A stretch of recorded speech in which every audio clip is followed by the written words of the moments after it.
Heartache across large parts of southeastern United States as residents face the daunting task on the weekend of cleaning up from the deadly Hurricane Helene.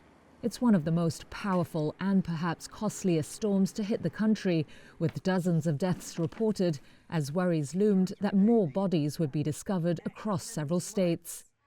In the small Florida coastal town of Horseshoe Beach, Charlene Huggins was left in tears as she checked out what's left of her family home. 5 generations lived in this house, from my grandmother, my father, myself, my daughter, son, and my granddaughter. We was raised in this house. There's a lot of memories here.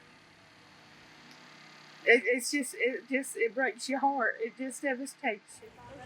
Damage estimates from Helene range from $95 to $110 billion, making it potentially one of the most expensive storms in modern U.S. history, according to the chief meteorologist of the forecasting firm AccuWeather.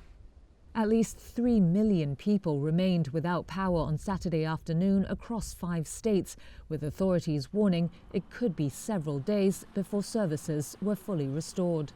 Helene was downgraded late Friday to a post-tropical cyclone, but the storm's remnants continue to produce heavy rains, sparking massive flooding and threatening to cause dam failures that could swallow entire towns.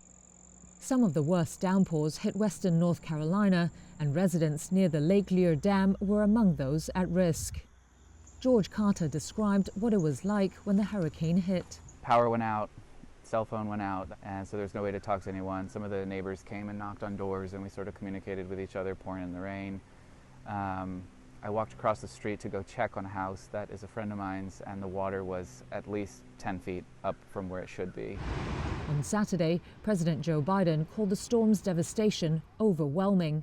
According to the White House, Biden directed emergency officials to focus on speeding up support to storm survivors and send additional search and rescue teams to North Carolina.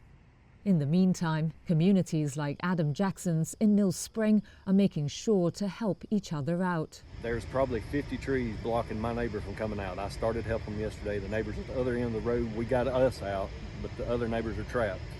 Our little area and community, we're not stepping over each other. We're not jumping lines to buy the last candy bar. That's the way the world needs. We need community back.